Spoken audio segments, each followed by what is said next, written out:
कोई थ्योरी के नाम पे भी आप घुमा घुमा के सवाल लेके आए हो, तो एवरेज जो बच्चा था ना, जो लास्ट में 3 महीने भी पढ़ा हो या लास्ट में अगर मान लीजिए उसने 20 दिन में मेहनत कर, उसके नंबर नहीं आएंगे।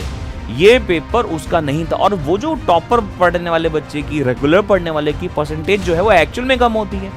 जो रेगुलर कंसिस्टेंटली पढ़ रहा होता है वो जेई वाला बच्चा तो होता है, वो नीट वाला बच्चा तो होता है, तो वैसी वो उसकी परसेंटेज जो है हमारे सीबीएसई के लिए बड़ी कम हो जाती है। तो इसीलिए बच्चे को ये पेपर सच में डिफिकल्ट लगा है। एवरेज बच्चे के लिए ये पेपर सच में डिफिकल्ट है। रिव्यू की बच्चे बात कर रहे थे कि सर आप रिव्यू बताओ, आपके हिसाब से पेपर डिफिकल्ट था। हाँ भाई, पेपर डिफिकल्ट था, ठीक है जी। और इसमें तो कई क्वेश्चन ऐसे भी थे ना यार, जो आप out of the syllabus, out of the context पूछ रहे हो। Charging and discharging of capacitor की बात क्यों पूछ रहे हो? जिस बच्चे ने जेई और नीट की तैयारी ही नहीं करी, सारा बच्चा थोड़ी ना जाएगा, उसको सीयूटी भी जाएगा, कोई दूसरे कोर्स में भी तो चला जाएगा इसके बाद। उस बच्चे के लिए तो ये क्वेश्चन चार्जिंग डिस्चार्जिंग तो बिल्कुल ही अलग क्वेश्चन है ना। हेलो बच्चों, तो सीबीएसई के 2025 का फिजिक्स का बोर्ड का एग्जाम हुआ और सेंटर के बाहर आते हुए बच्चों के चेहरे देख के समझ में आ गया था कि पेपर जो था वो जिस तरीके से पढ़ा गया, आखिरी में जिन बच्चों ने पढ़ा, या सिर्फ इंपॉर्टेंट वाले जो टॉपिक पढ़ लिए, ऐसे बच्चों ने कुछ ऐसी पढ़ाई की होती है, उनके लिए पेपर नहीं बना था। जिस टाइम ये पेपर शुरू हुआ मैं भी थोड़ा सा परेशान हो जाता हूँ। सुबह 10:30 बजे से ही मुझे लगता है कि यार पता नहीं पेपर कैसा बना होगा। बहुत सारे पेपर बच्चे दे रहे होते हैं, कुछ बच्चे मुझसे ऑफलाइन सेंटर पे पढ़ते हैं, कुछ ऑनलाइन पढ़ते हैं। तो 1:30 बजे तक बहुत सारी मुझे भी ऐसी क्यूरियोसिटी बन जाती है। और 1:32 पे मेरे पास एक बच्चे का फ़ोन आता है, नीलवाय नाम है, ऑफलाइन सेंटर पे हमारे पढ़ता है, वो बड़ा अच्छा बच्चा है। और उसने मुझे फ़ोन करते उठाते बोला कि सर वो 2 डेरिवेशन आ गई जो रात को आपने 12 बजे, हमारी क्लास चल रही थी एक 20 तारीख को रात को 12 बजे के बाद, यानी 21 तारीख लग गई थी। और वो डेरिवेशन की मैं क्लास ले रहा था और उसने मुझे बोला कि सर वो देखो डेरिवेशन आ गई जो आपने लास्ट में बोली थी। मुझे भी बड़ा अच्छा लगा कि यार बहुत बढ़िया है, ये डेरिवेशन वाली मैं क्लास ले रहा था और उसमें आखिरी में मैंने जाते हुए बोला था कि भाई ये वाली डेरिवेशन जो है बहुत ही इंपॉर्टेंट है और ये आ सकती है, मतलब ये आप ज़रूर करना। ये मैं क्लास ले रहा था और उसके आखिरी में जाके कहीं पे मैंने ये बात बोली भी थी कि भाई ये डेरिवेशन जो है बड़ी ही इंपॉर्टेंट है। आप देख रहे हो ये डेरिवेशन जो है ये सेट 1 में आई भी थी दिल्ली के बोर्ड के एग्जाम में, और इसे में मैंने बोला कि यार वो टॉर्क वाली डेरिवेशन भी करना। तो वो दोनों ही डेरिवेशन एक ही सेट में आ गई। तो ऐसे सुनते तो मुझे बड़ा अच्छा लगा कि यार बहुत ही बढ़िया है, ठीक है। उसी से बात हो रही थी। साथ साथ में मेरे पास कुछ ऑनलाइन बच्चे पढ़ते हैं, पंजाब से भी है, साउथ इंडिया की तरफ से तमिलनाडु से भी है, उनका भी पेपर मेरे पास आ गया और बड़ा सही पेपर आया। वो पेपर देखकर तो मैं भी खुश हो गया कि यार ये तो बोर्ड का पेपर सही आया है इस बार। आप देखो ना, ये जो मुझे एक बच्चे ने बोर्ड का पेपर भेजा है अपना, वो इस तरीके का है। ये हमारे 55/6/3 ये सेट है हमारा यहाँ पे। और ये जब मेरे को बोर्ड का पेपर मिला तो मुझे लगा यार पेपर तो बड़ा सही बना हुआ है। हाँ, न्यूमेरिकल भी किए हुए हैं, ऐसा नहीं है कि सारे एमसीक्यू डिफिकल्ट हैं, इजी क्वेश्चंस पूछे हुए हैं। न्यूक्लियर फोर्स पे न्यूमेरिकल है, ये हमारा सिंपल से करंट पे न्यूमेरिकल है, हाँ, और सिंपल मैग्नेटिक फील्ड का रेशियो का न्यूमेरिकल है। बहुत सारे काफ़ी सारे सवाल जो है सिंपल आए। सर्शनिज्म भी बहुत ज़्यादा मुश्किल नहीं आ रहे थे। और इसे देखकर तो मैं बड़ा खुश हो गया कि यार देखो सेक्शन सी में कितना इजी क्वेश्चन पूछा है। इलेक्ट्रोमैग्नेटिक वेव का में जो रडार में इस्तेमाल होती है, माइक्रोवेव इस्तेमाल होती है, आई सर्जरी में जो होती है वो कौन सी वेव इस्तेमाल होती है, या फिर यूवी रेज इस्तेमाल की करी जाती है डायग्नोस्टिक टूल में। तो ये सारी चीज़ें आ रही थी, सिंपल से थ्योरी के क्वेश्चंस आ रहे थे। ये न्यूमेरिकल हर बच्चे ने देखा होगा यार, देखो ना आप देखो, ये न्यूमेरिकल हर बच्चे ने देखा होगा कि भाई ये तो न्यूमेरिकल किया हुआ है। सिंपल थोड़ा सा एक छोटा सा न्यूमेरिकल आया था और डेरिवेशन भी भरी हुई थी, ऐसा नहीं है। सेट में डेरिवेशन भी काफ़ी आई हुई हैं। आप देखो इसमें डेरिवेशन कौन कौन सी आई हुई हैं। ये डेरिवेशन देखो यहाँ पे गॉस थ्योरम की डेरिवेशन आई हुई है एक, है ना, सिंपल सी डेरिवेशन है, डायपोल की वजह से इलेक्ट्रिक फील्ड निकालना है। और फिर एक छोटा सा न्यूमेरिकल है। सब ने जिन्होंने एमसीक्यूज़ किए हैं, जिन्होंने पीवाईक्यूज़ किए हैं, सॉरी, उन लोगों को पता है ये कहाँ से क्वेश्चन पूछा गया है। फिर यहीं पे देखो अगर आप ध्यान से, तो एसी जनरेटर पूछा हुआ है, एसी जनरेटर का वर्किंग है, फिर उस पर छोटा सा न्यूमेरिकल है, ट्रांसफार्मर है। तो इस सेट को देख के लग रहा है ना भाई, देखो अब माइक्रोस्कोप पे सवाल है, हाइगेंस पे सवाल है, इस सेट को देख के लग रहा है ना कि हाँ पेपर ईजी आया होगा। मुझे भी लगा हाँ ठीक है पेपर ईजी आया है। फिर वो जो लिमॉय से बात चल रही थी फ़ोन पे, उसने बोला कि सर रुको तो सही, ये जो आप 3-3 नंबर की 2 डेरिवेशन बता रहे हो जो रात को क्लास में बताई थी, उसके अलावा तो पता नहीं क्वेश्चन कहाँ से आए हैं। अच्छा, वो कह रहा था सर एमसीक्यू तो चलो हमने कर लिए, लेकिन सर जो हमारा जो सेक्शन 3 होता है, जो हमारा सेक्शन सी जो होता है, उसमें बड़े टेढ़े मेढ़े क्वेश्चन आए हैं। फिर जब मैंने एनालाइज किया दिल्ली का पेपर तो पता चला कि यार ये तो कुछ और ही आया है। ओवरऑल मैं एक बात बोलूं आगे के एनालिसिस से पहले, तो जिस बच्चे ने पूरे साल ही लगातार कंसिस्टेंसी से, बहुत ईमानदारी से फिजिक्स पढ़ी है, ये उन्हीं के लिए पेपर बनाया गया था। एक एवरेज बच्चे के लिए, एक ऐसे बच्चे के लिए जो कोचिंग नहीं जाता, जिसके पास बहुत सारे रिसोर्सेज नहीं हैं, ये उसके लिए पेपर नहीं बनाया गया था। गवर्नमेंट स्कूल के बच्चे ऐसे होते जो कोचिंग नहीं जा पाते, यूट्यूब पे पूरा नहीं पढ़ पाते, पूरी गाइडेंस नहीं मिल पाती जिन बच्चों को कहीं, उनके लिए पेपर नहीं बना था। ये पेपर बनाया गया था जो पूरे साल पढ़ेगा, या जो जेई की तैयारी कर रहा होगा, जो नीट की तैयारी कर रहा होगा, उसके लिए था। अच्छा, नाराजगी थोड़ी सी मेरी इस एंगल पे यहां पे भी है कि जो सीबीएसई अपना सैंपल पेपर इशू करती है, ये वैसा भी नहीं था। पहली बात तो देखो, दिल्ली का सेट अलग था, तमिलनाडु का सेट का लेवल अलग था, पंजाब के लेवल अलग था, अलग अलग सेट्स में भी डिफरेंस बहुत था। ऐसा नहीं है कि दिल्ली का सेट 1, सेट 2, सेट 3 सारे बराबर हो, वो भी सेट अलग अलग थे। तो ये प्रॉब्लम बच्चों ने बहुत ज्यादा फेस करी है, जिसकी वजह से बच्चों के पेपर, कई लोगों के पेपर अच्छे नहीं भी हुए हैं।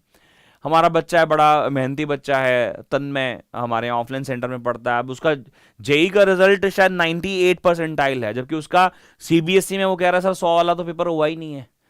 एक और बच्चा है अनमोल, नीट टॉपर है वो, मतलब हमें एक्सपेक्टेड है कि उसके मॉक टेस्ट में 720 में से 700 से नंबर कमी कम आते नहीं है, वो कह रहा है मेरा तो पेपर छूट गया। तो जो जो टॉपर बच्चा है उसके साथ भी ऐसा हुआ है। बट ऐसा हुआ क्यों है? तो पेपर अनएक्सपेक्टेडली कहीं कहीं जगह पे ऐसा बनाया गया है, मतलब उस तरीके से जो स्टैंडर्डाइज हर साल होता है। देखो बच्चे क्या करते हैं, बच्चे ना सीबीएसई के सैंपल पेपर को देख के एनालिसिस बनाते हैं। हम टीचर भी क्या करते हैं, एनालिसिस बनाते हैं कि यार सीबीएसई का सैंपल पेपर जो सीबीएसई इशू करता है जैसा वो आता है, हम वैसे तो सोचेंगे कैसा बनेगा होगा। मैं सीबीएसई का सैंपल पेपर आपको दिखाता हूं। सीबीएसई ने सैंपल पेपर इशू किया, एमसीक्यूज, ये सारे एमसीक्यूज हैं, ठीक है। एमसीक्यू जो है कॉम्पिटेंसी बेस्ड बनाए भी जाते हैं, ठीक भी है। अब देखो ना, ये जो क्वेश्चन है यहां से शुरू हो रहा है, ये सेक्शन बी की बात कर रहे हैं। सेक्शन बी में अगर आप देखोगे ध्यान से, तो एक बड़ा सिंपल सा इंटेंसिटी बेस्ड क्वेश्चन है। तो बच्चों को लगता है कि हाँ यार देखो, एक सिंपल सा एक एनसीईआरटी बेस्ड न्यूमेरिकल है, फिर एक थ्योरेटिकल जो है क्वेश्चन है, उसके अलावा अगेन बाइंडिंग एनर्जी पे न्यूमेरिकल है, वो भी थ्योरेटिकल पार्ट है, न्यूमेरिकल भी क्या ही है, वो उसमें छोटा सा डायग्राम बना के उसका एनालिसिस किया हुआ है। सेक्शन सी पे देखो यार, जो सीबीएसई सैंपल पेपर इशू करती है, बच्चा उसी से एनालिसिस बनाएगा। अब आप देखो ना, ये क्या है, ये बनाया उन्होंने कि भैया सेक्शन सी में कि एक रेक्टिफायर पे बेस्ड क्वेश्चन है और विजुअल इंपेयर्ड कैंडिडेट्स के लिए तो सीधा सीधा रेक्टिफायर का डेरिवेशन ही पूछ लिया है। यानी कि जो सिंपल थ्योरी बेस्ड क्वेश्चन है 3 नंबर का यहां दे दिया। उसके बाद आप देखो कैपेसिटर का एक सीधा सीधा सा सवाल, मतलब बेसिक डेरिवेशन है, ये यहां दे दी। रे डायग्राम बन बोल दिया कि भैया जो रिफ्लेक्टिंग टाइप टेलीस्कोप है उसका बना लो और उसके एडवांटेज दे दो, तो 3 नंबर का क्वेश्चन यहाँ आ गया। अब इसी पेज पे देखो ना, सेक्शन सी, जैसे बच्चे ने खोला सीबीएसई का सैंपल पेपर का, तो उसे लगा होगा यार हाँ मतलब थ्योरी तो पूछी जाती है ना, न्यूमेरिकल तो पूछा ही जाता है, तो ठीक है ऐसे एग्जाम में आएगा। यहां देखो अगले पेज पे, अगर अगले पेज पे आप आओ सैंपल पेपर के, तो वही थियरी का क्वेश्चन है कि पी टाइप सेमीकंडक्टर का T = 0 पे और रूम टेम्परेचर पे डायग्राम कैसा होगा, एनर्जी बैंड डायग्राम।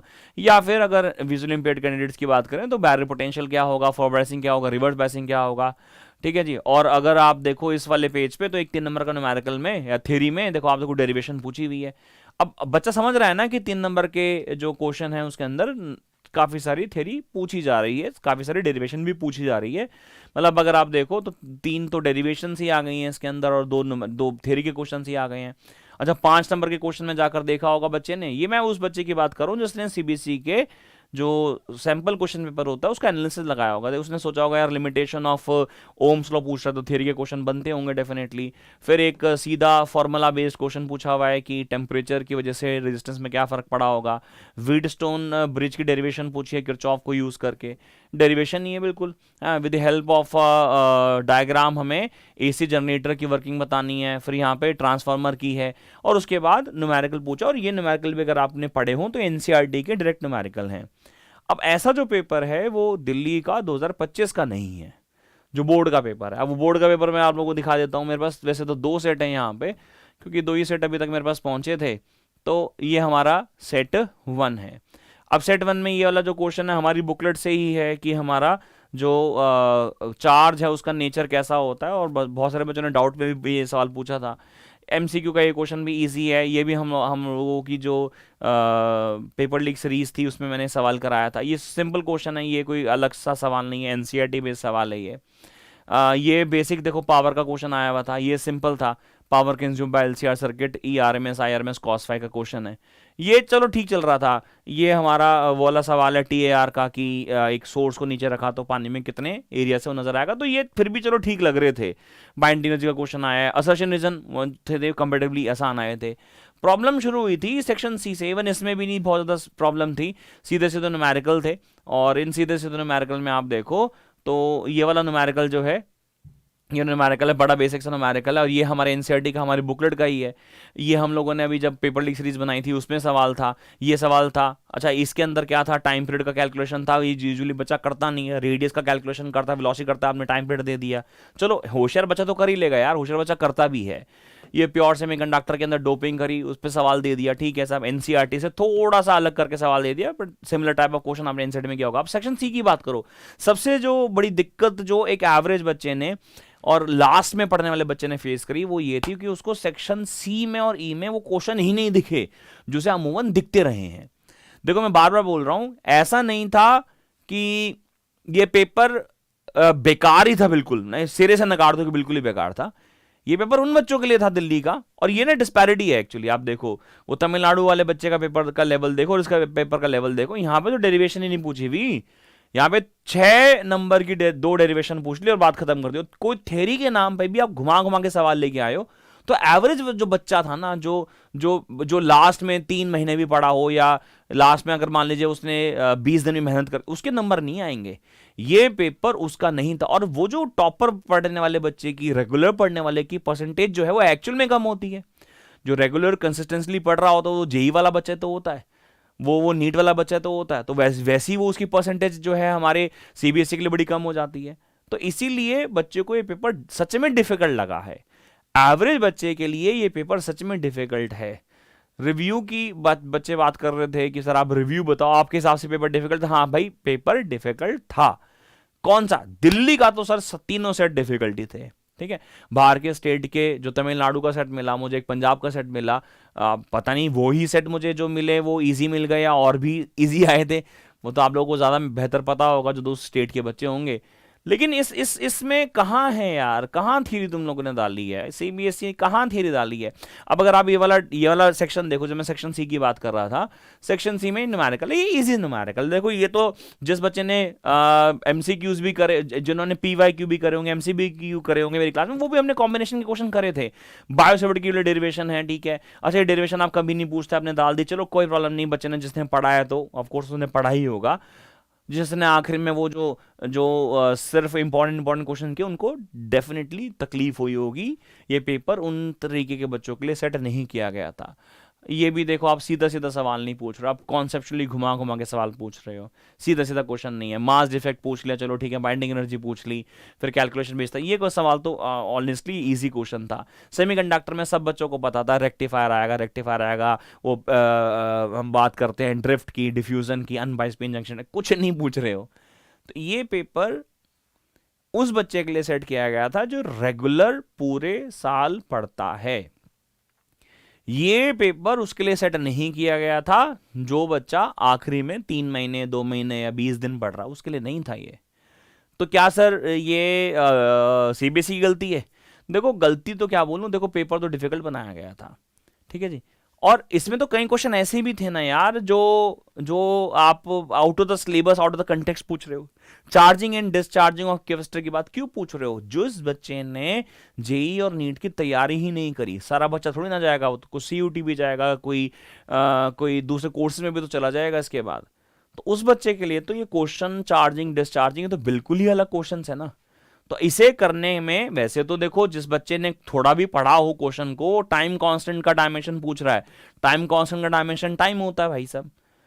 लेकिन हर कोई बच्चा इस लेवल पे होता थोड़ी ना। अब आप 5 नंबर के क्वेश्चन देख रहे हो, तो 5 नंबर वाले क्वेश्चंस में कहां है डेरिवेशन?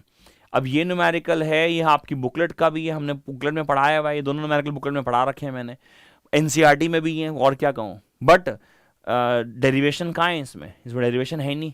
चलो चलो हमने सोचा यार ठीक है भाई, क्वेश्चन नंबर 31 में डेरिवेशन नहीं पूछी तो तुमने 32 में डेरिवेशन पूछ ली होगी, तो 32 में उन्होंने छोटी सी एक 3 नंबर की डेरिवेशन पूछ ली। हमें भी लगा ठीक है साहब, ये उसके साथ एक न्यूमेरिकल डाल दिया, पूरी 5 नंबर की डेरिवेशन नहीं आई है। फिर यहाँ पे 33वें क्वेश्चन में आपने कोरेंट सोर्स की डेफिनेशन पूछ ली। हाउएवर ये न्यूमेरिकल बहुत डिफिकल्ट नहीं था, लेकिन एवरेज वाले बच्चे के लिए नहीं था ना, वही तो मैं कह रहा हूँ, एक एवरेज बच्चे के लिए नहीं था। पेपर में जिस बच्चे ने पूरे साल मेहनत करी है उसके लिए काफी कुछ था, कुछ उसके लिए भी नया था।